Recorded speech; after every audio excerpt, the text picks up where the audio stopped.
हाँ जी स्टूडेंट्स, आज शुरू करते हैं एक न्यू चैप्टर ह्यूमन फिजियोलॉजी का, that is breathing and exchange of gases.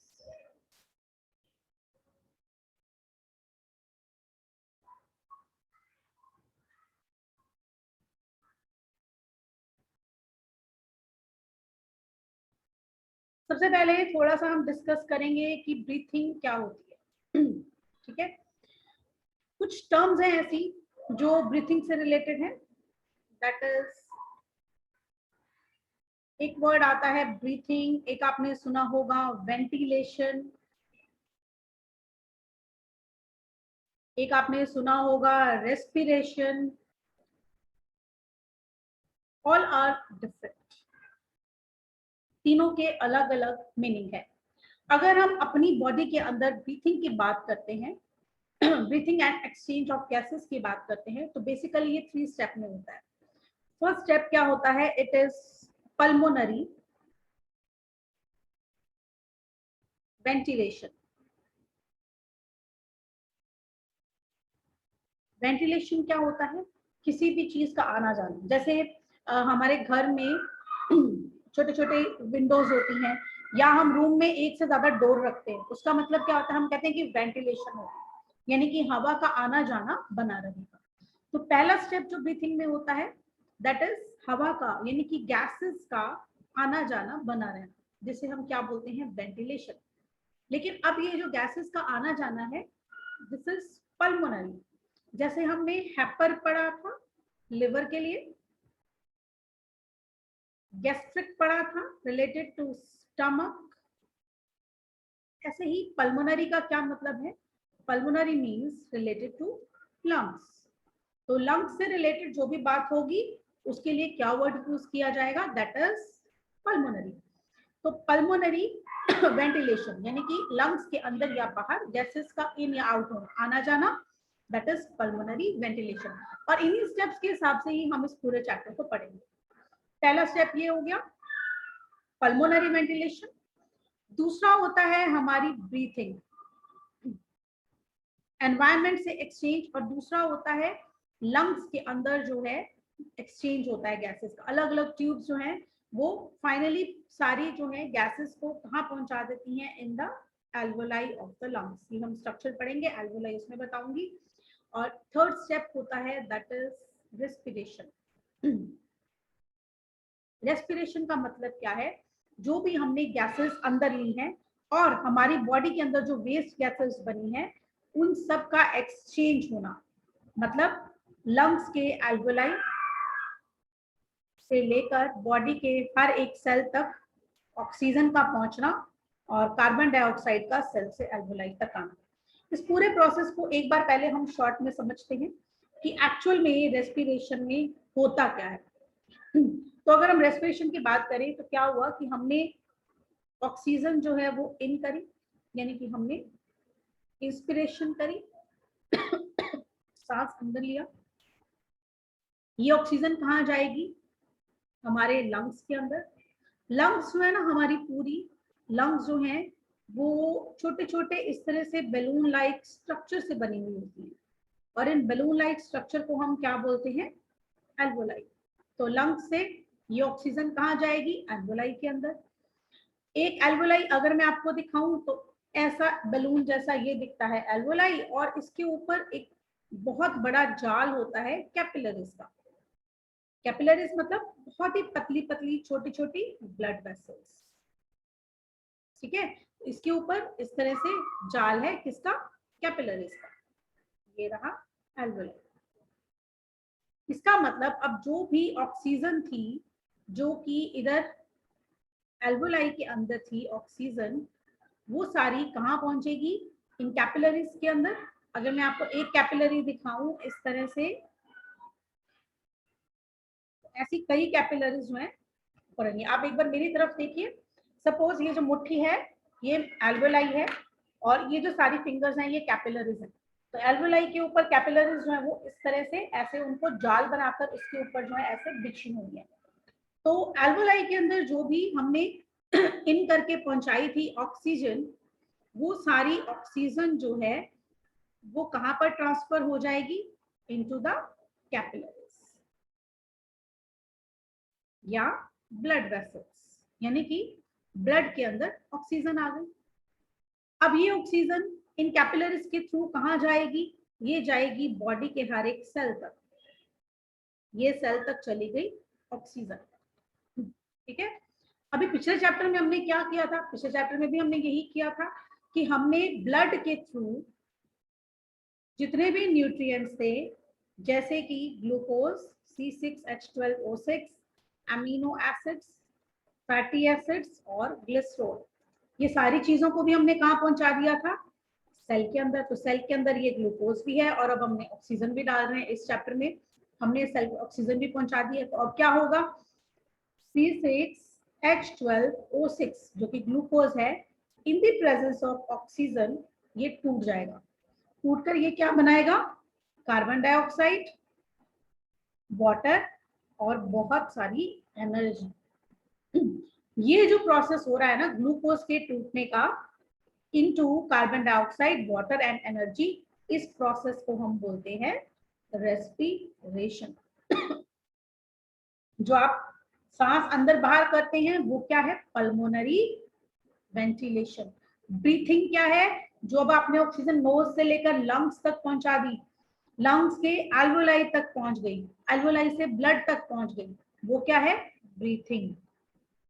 ठीक है, और एल्वोलाई से ब्लड के अंदर आने वाली इस ऑक्सीजन का ब्लड से हर एक सेल तक पहुंच जाना, दैट इज रेस्पिरेशन। तो ये 3 स्टेप में हम अपने फूड को तोड़ते हैं। सारे चैप्टर एक दूसरे से रिलेटेड हैं। हमने डाइजेशन में पढ़ा कि हमने कार्बोहाइड्रेट खाए, वो किस में टूट गए, ग्लूकोज में। फिर ग्लूकोज को हम फिर से तोड़ लेते हैं into carbon dioxide and water and energy. Carbon dioxide का क्या करेंगे, अब कार्बन डाइऑक्साइड जब बढ़ गई सेल के अंदर, अब सेल ने यहाँ पर जो है ग्लूकोज को तोड़ा, क्या बढ़ गई, कार्बन डाइऑक्साइड बन गई। तो अब सेल के अंदर ऑक्सीजन तो यूज होगी तो खत्म हो रही है, सेल के अंदर क्या बढ़ गई, कार्बन डाइऑक्साइड बढ़ गई। अब सेल क्या करेगा, इस कार्बन डाइऑक्साइड को वापस भेज देगा इनटू द ब्लड। अब ब्लड के अंदर ये कार्बन डाइऑक्साइड आ गई। अब ब्लड के अंदर कार्बन डाइऑक्साइड ज्यादा है, एल्वोलाई के अंदर कार्बन डाइऑक्साइड कम है, तो ये कार्बन डाइऑक्साइड वापस एल्वोलाई में, एल्वोलाई से धीरे धीरे हमारी ट्रैकिया के अंदर, ट्रैकिया के नोस्ट्रल से, नोज से बाहर निकल जाती है।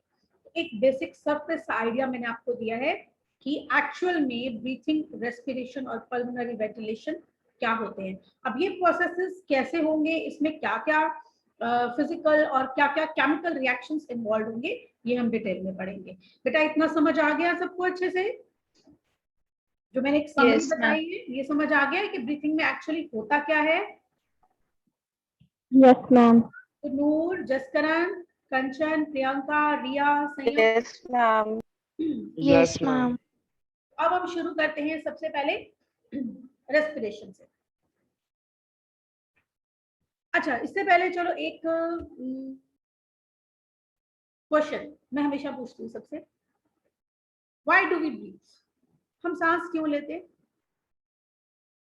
To live. टू लिव, ये तो आर्ट्स का आंसर हो गया, साइकोलॉजी का आंसर हो गया, चलो जिंदा रहने के लिए सांस लेते हैं, दैट्स गुड। अब बायोलॉजी के पॉइंट ऑफ व्यू से कोई बताए कि बायोलॉजी क्या कहती है, हम सांस क्यों लेते हैं। To get energy.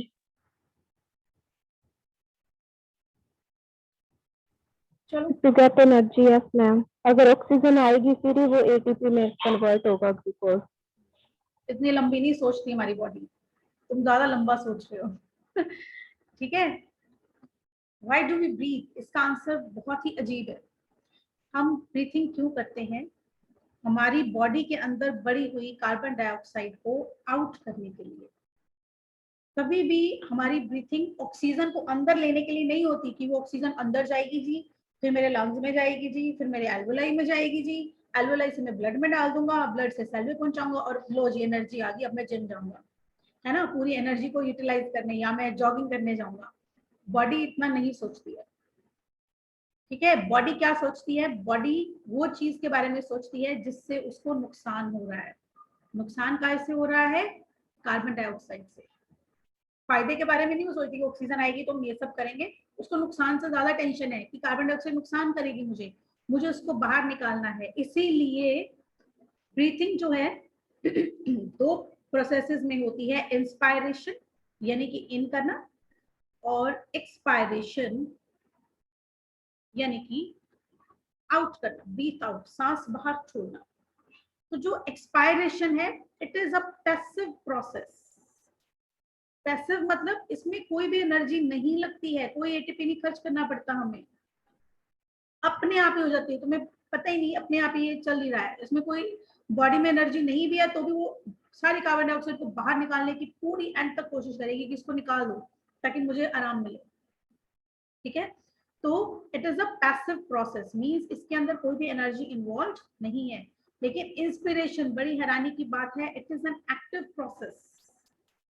एक्टिव मतलब हम एटीपी खर्च करके सांस अंदर लेते हैं, वेस्ट जो है वो बाहर निकालना मुफ्त का है और अंदर सामान लाना उसके हमें पैसे in the form of ATP. Body के लिए जो करेंसी है वो क्या है, हमारी एनर्जी करेंसी क्या है, दैट इज एटीपी, और हमें एटीपी खर्च करके उसको अंदर लेना पड़ता है। ठीक है, तो अगर आप चाहे नहीं चाहे कार्बन डाइऑक्साइड तो बाहर निकल जाएगी, लेकिन इसको लेने के लिए आपके पास एनर्जी होनी ही चाहिए। बेसिक बात करते हैं जो आपने स्कूल में आई थिंक 5th क्लास से पढ़ा होगा, that is types of respiration. अब ये बात समझ में आ गई, सांस क्यों लेते हैं हम, why do we breathe, why do we breathe.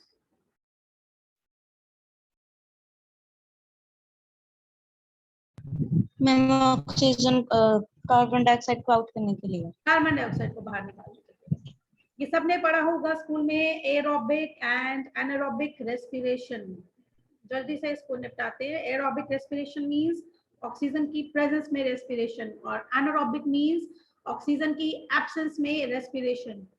Respiration का क्या मतलब, ग्लूकोज को तोड़ना, C6H12O6, इसको अगर ऑक्सीजन की प्रेजेंस में तोड़ेंगे तो सारा ही कार्बन डाइऑक्साइड, वाटर और एनर्जी बन जाएगा। कितनी एनर्जी, 36 एटीपी बन जाते हैं एक ग्लूकोज के मॉलिक्यूल से।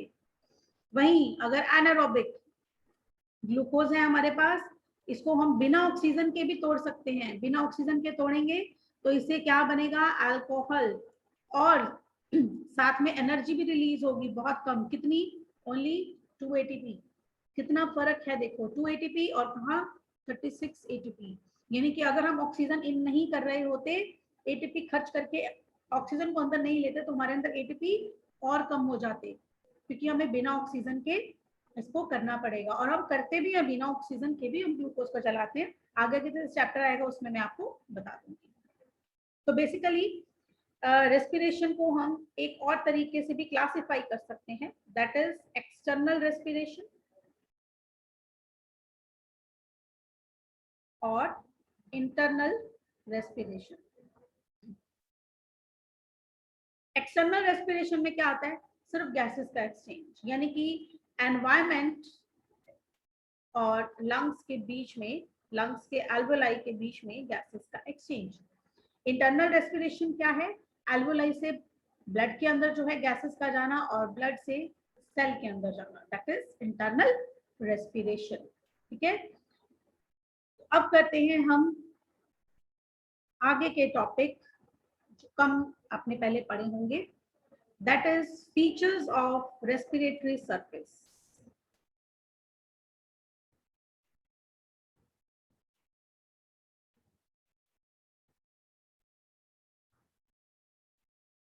रेस्पिरेटरी सरफेस में ऐसा क्या होना चाहिए कि वो बहुत अच्छे से रेस्पिरेशन कर सके, मतलब एल्वोलाई क्यों, क्यों नहीं आंखें, नोज, खाली इन्हीं में रेस्पिरेशन हो जाती है हमारी, ऐसा क्यों नहीं है। और एल्वोलाई स्पेशल इसी काम के लिए क्यों लगाए गए हैं, कुछ ना कुछ तो खास बात होगी एल्वोलाई में हमारे, या जो भी ऑर्गेनिजम्स हैं एल्वोलाई के अलावा अगर वो कोई और ऑर्गन यूज कर रहे हैं तो उसी से ही उनकी रेस्पिरेशन, ब्रीथिंग ये सब क्यों चल रही है।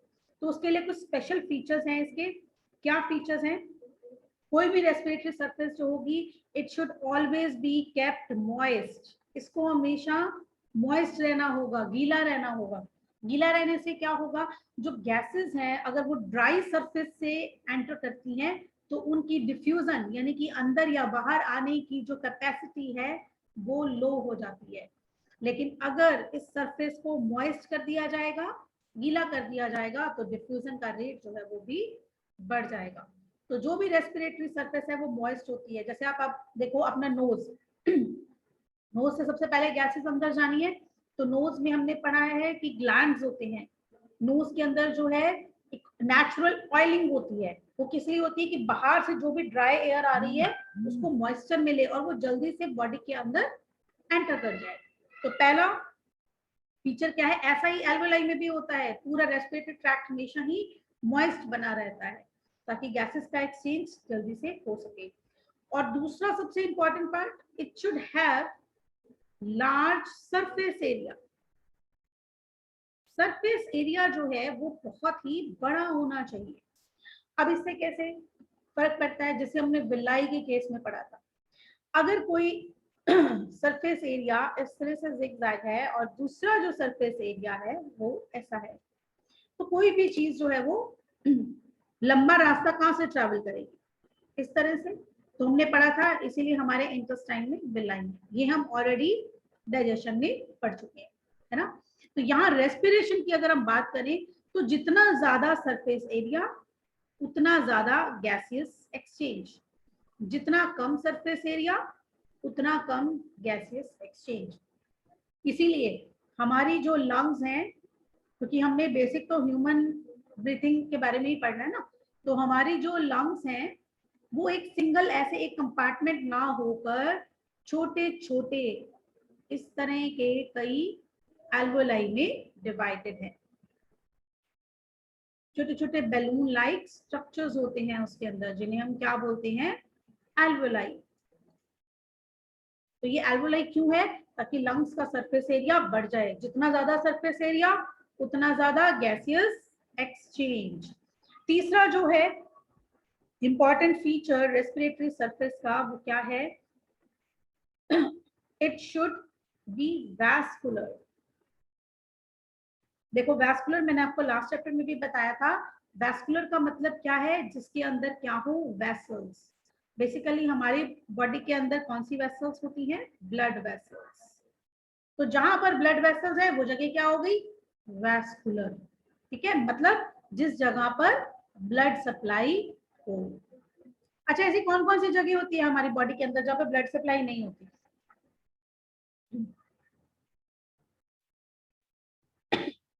ब्लड सप्लाई कहाँ कहाँ नहीं होती हमारी बॉडी में, पता है कुछ ऐसा, कोई है ऐसी जगह, कोई पार्ट, सोचो, कुछ दिमाग लगाओ, पता होगा सबके पास है ऐसी चीजें जो जहाँ पर ब्लड सप्लाई नहीं होती। ट्राई, कुछ भी बोलो, ट्राई करो।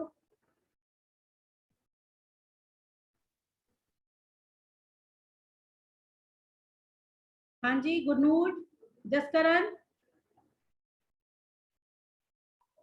Ma'am here, here, here, very good, बिल्कुल।